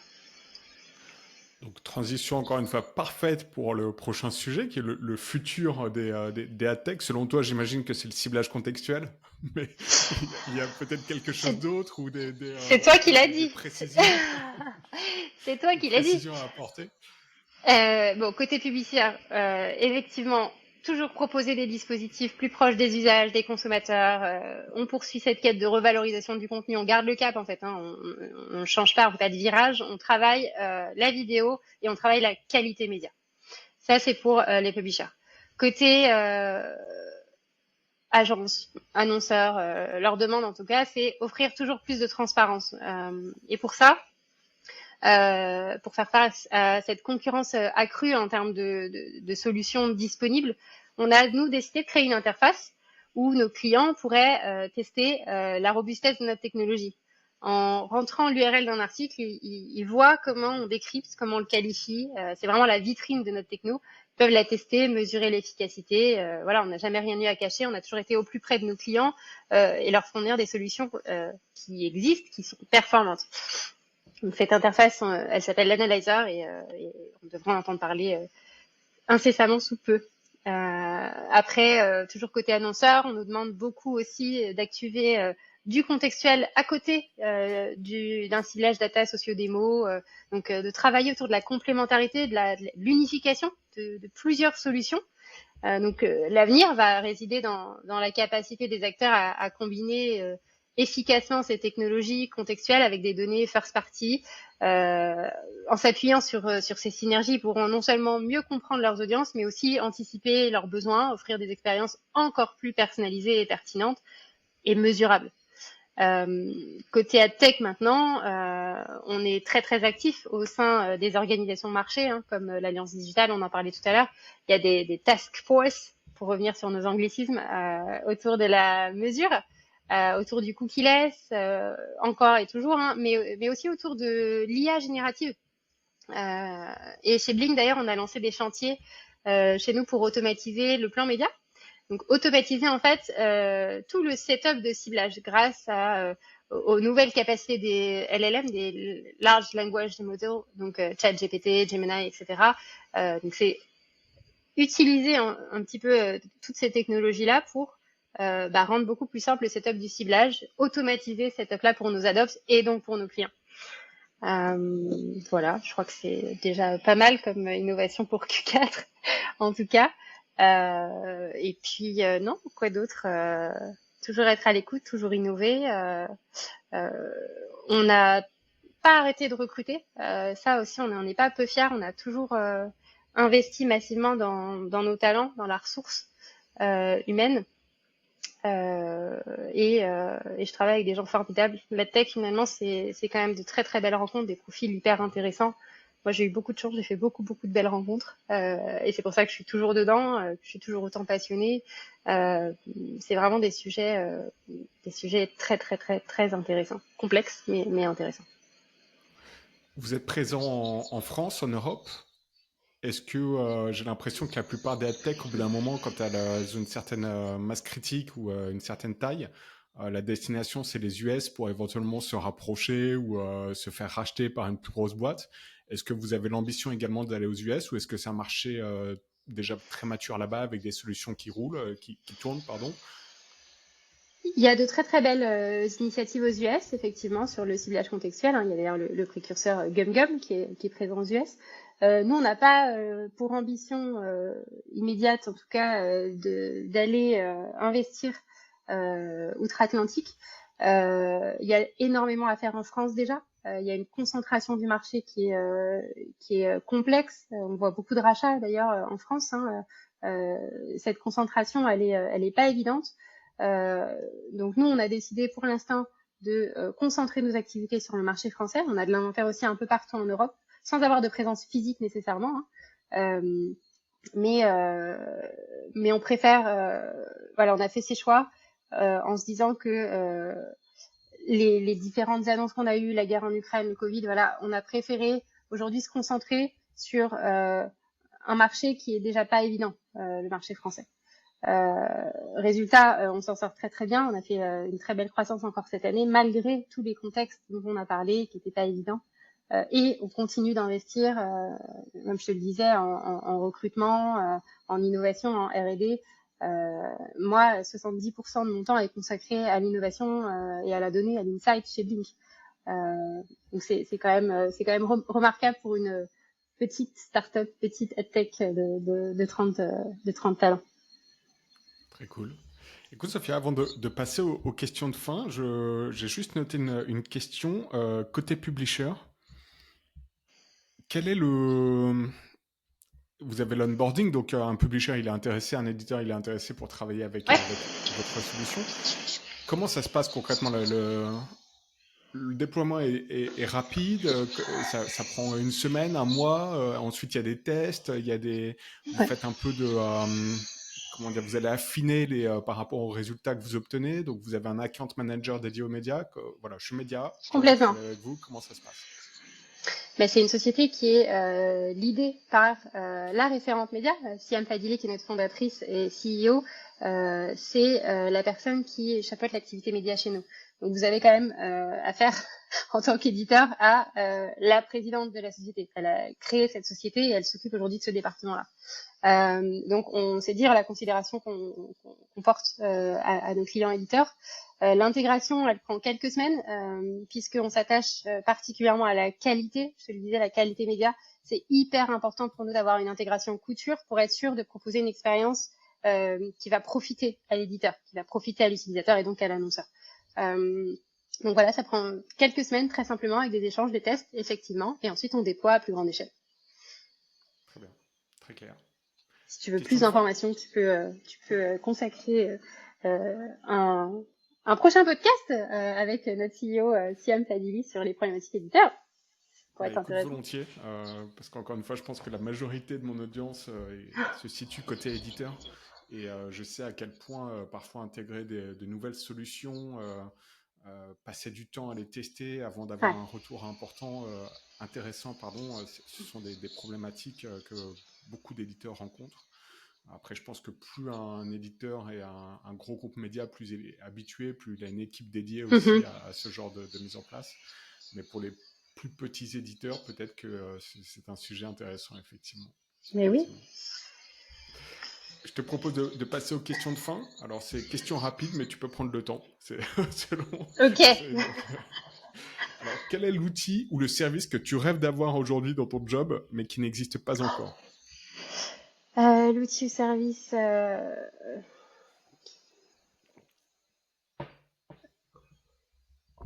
Moi, je veux me téléporter, mais ça n'a rien à voir avec mon job. Non, Peut-être pour, dans mon pour les job, rendez-vous clients, peut-être. dans mon dans mon job, je veux plus de temps, plus de temps. Je suis souvent assez chagrinée de pas pouvoir exploiter toutes les idées qu'on a.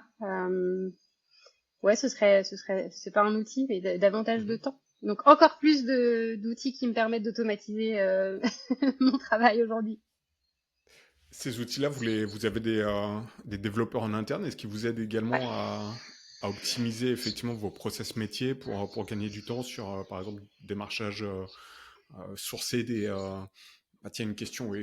Je parlais à un annonceur, Romain Leclève de NordVPN, et il mentionnait le fait qu'il avait du mal à trouver enfin, du mal. Ça prenait du temps et c'était pas si simple que ça de trouver de nouveaux éditeurs avec lesquels Mhm. travailler. Est-ce que c'est le cas également chez Blink? Est-ce que c'est très chronophage et manuel ou est-ce que vous avez des outils pour trouver les prochains éditeurs?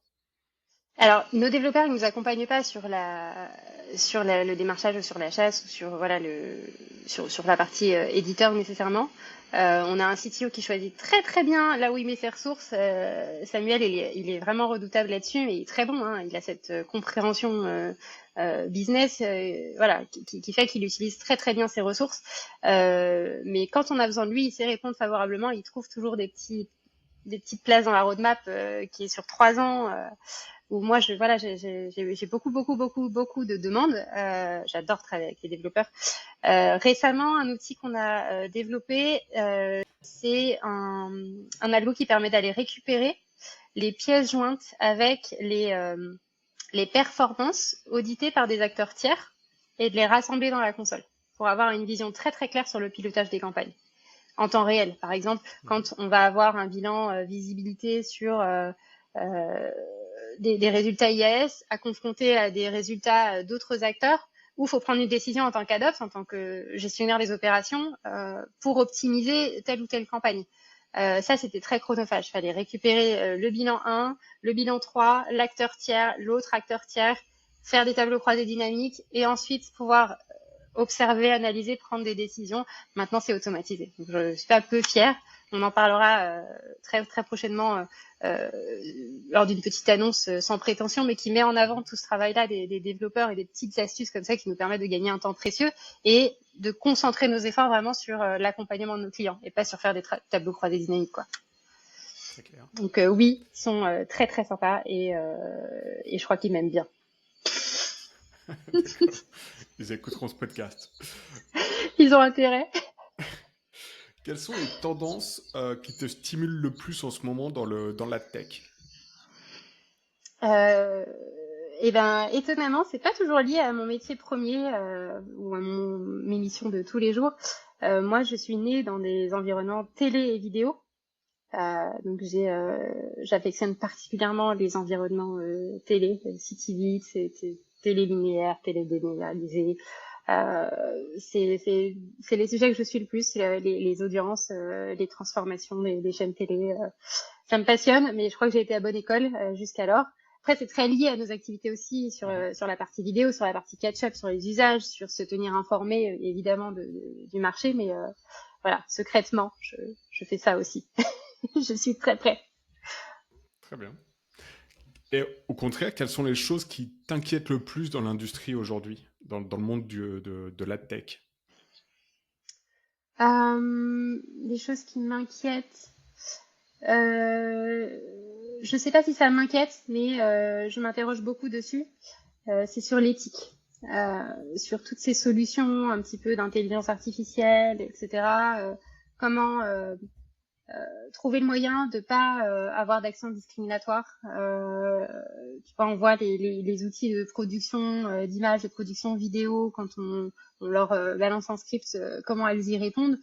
Nos modèles aussi, il faut les confronter à ces sujets d'éthique. À partir du moment où voilà, on utilise des algorithmes, il faut bien entraîner les modèles. Donc ça ne m'inquiète pas, puisque le marché a largement pris le sujet. Mais je m'y intéresse beaucoup aussi. Très bien. Voilà. Quel est selon toi le futur des médias digitaux? Question large, hein, Le mais si tu peux futur, choisir un point en particulier qui te stimule également. le futur des médias digitaux, je pense que le média digital sera vidéo. Il sera encore plus en phase avec les exigences des consommateurs. Il sera définitivement mobile. Ouais, je pense que c'est déjà pas mal. Donc tu vois émerger éventuellement des médias full vidéo, mais sur des sites, pas forcément un média qui se dirait bon, je vais créer une marque média sur YouTube ou sur Instagram avec des vidéos verticales, on en parlait, mais plus des sites qui mettent davantage la vidéo en avant plutôt que le texte. Tu Ouais, penses que ça... Ouais. complètement. Je pense que la vidéo va prendre une part de plus en plus importante, effectivement, dans les stratégies, puisqu'elle est de plus en plus consommée. Ouais, je pense qu'on va avoir de belles révolutions encore et de belles innovations côté vidéo à venir. Elles sont déjà là, hein, mais encore plus travailler une nouvelle manière d'adresser les audiences, se rapprocher encore plus de ce qu'elles font, ce qu'elles aiment, donc proposer quelque chose de plus encore plus proche de ce qu'elles aimeraient. Donc encore plus écouter les audiences, ça c'est certain. Et après, au global, d'un point de vue contenu, peut-être plus d'authenticité. Des choses vraies, on est de plus en plus attaché à la réalité, à ce qu'on vit, et ouais, l'authenticité dans le média. Très bien. Est-ce que tu peux nous citer un média ou un groupe média qui t'inspire beaucoup, français ou étranger? Un groupe média qui m'inspire beaucoup. J'aime bien ce que fait Combini. Ouais. Voilà, je vous invite à regarder leurs dernières innovations, c'est quand même bien canon. Après, il faut reconnaître chez un groupe comme Prisma, la place qu'a pris l'innovation. Voilà, ils n'arrêtent pas de sortir de de nouveaux produits, de nouveaux formats. C'est assez remarquable. Ce sont de belles réussites, de belles success stories. Voilà, pour en citer deux. On leur passe le bonjour et d'ailleurs c'est un peu de spoiler, mais je suis en discussion avec les deux pour faire des épisodes et je suis vraiment très pressé. T'es pas la première à me dire que Prisma, apparemment là sur ces derniers mois, ils ont pas mal boosté effectivement l'innovation. Alors un autre sujet qui est vraiment pas dans le domaine de la tech pour le coup, mais sur le content commerce, la monétisation du contenu par l'affiliation. Ils ont fait ils ont déployé beaucoup d'innovations, beaucoup de choses. Et ouais, je suis pressé de faire des épisodes et donc ça me conforte dans l'idée de les recontacter. Merci. Mais oui, De très chouettes des épisodes, je pense, qui seront très intéressants. c'est sûr. Alors, j'ai l'impression que tu es très épanoui et très heureux chez Blink, mais si demain tu dois lancer une solution de la tech ou un média, tu choisirais quoi? Tirer dans Euh, quoi? J'irai dans une structure agile où on valorise la prise d'initiative et le lancement de solutions. J'irai dans un média qui fait de la vidéo. J'irai dans une société où j'ai une proximité certaine avec l'équipe tech. Euh, et puis, je rejoindrai un groupe où il y a du fun. Parce que c'est quand même le plus important. Si tu dis que je suis épanouie, c'est parce que je suis ravie de retrouver mes collègues au quotidien. On a une vraie force chez Blink sur les talents, sur le recrutement de très très belles personnalités diverses et plurielles. Et maintenant, si je vois plus large, je le disais tout à l'heure, toute mon expérience à tech, industrie publicitaire, elle est incroyable. Je quitterai pas cette industrie, sauf peut-être pour ouvrir des gîtes en Guadeloupe un jour. Ok. Voilà. Écoute, très bien. On te le Si c'est souhaite. tout.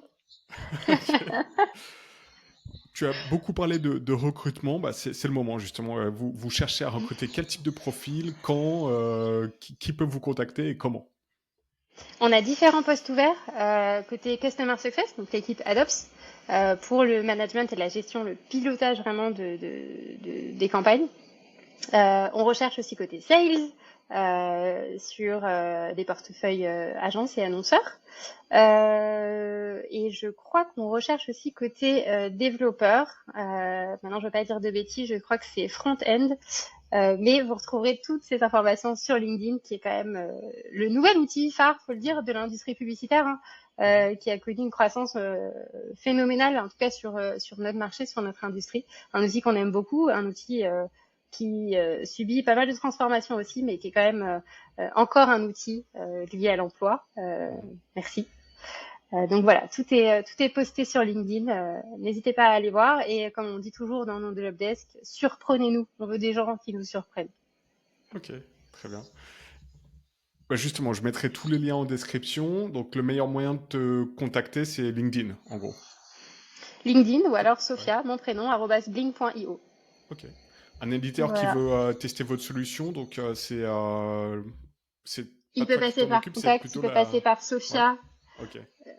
On est Bon, encore bah, très bien. une petite structure Ouais. hyper agile, comme je te le disais, c'est très très facile pour moi d'aller voir ma collègue d'à côté pour lui dire Ok. on a un éditeur qu'on pourrait accompagner. Super.